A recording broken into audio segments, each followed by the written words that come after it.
Figure incontournable de la scène musicale depuis déjà plusieurs décennies, Salvatore Adamo va célébrer ses 80 ans le mercredi 1er novembre 2023.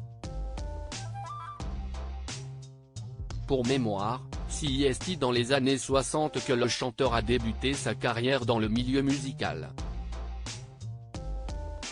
Il fut notamment repéré en 1960, après avoir remporté un concours organisé par Radio Luxembourg, ancêtre de RTL, note de la rédaction, à Paris. 3 ans plus tard, il rencontrera enfin le succès avec sa chanson baptisée Sans toi mamie.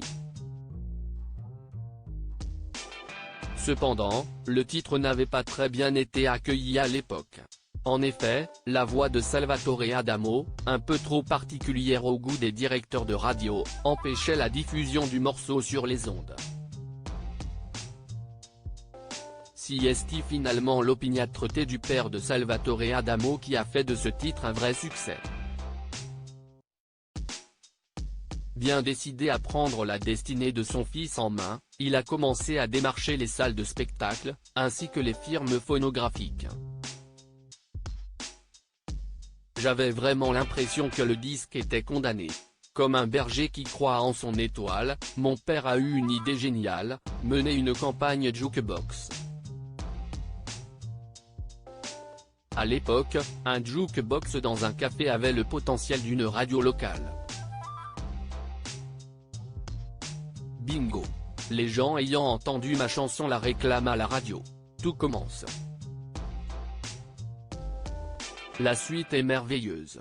Sans toi mamie reste 6 mois en tête des hit parades, avait révélé Salvatore Adamo à ce sujet. Salvatore Adamo, son père a connu une mort des plus tragiques malheureusement, le père de Salvatore Adamo disparaîtra peu de temps après, dans de tragiques circonstances. Il est mort d'hydrocution en essayant de sauver ma nièce de la noyade. J'avais 23 ans. J'avais écrit une chanson pour lui rendre hommage, mais je ne l'ai jamais enregistrée. On la trouve quand même sur YouTube, elle s'appelle Paris 60. Mon père a joué un rôle déterminant dans ma carrière même si j'ai débuté à son insu, en cachette. Lui était amateur d'opéra. Moi, j'avais déjà la voix que j'ai aujourd'hui. À cause d'elle je me suis fait virer de la chorale par le curé. Et puis, il trimait tous les jours à la mine pour me payer des études dans un établissement catholique.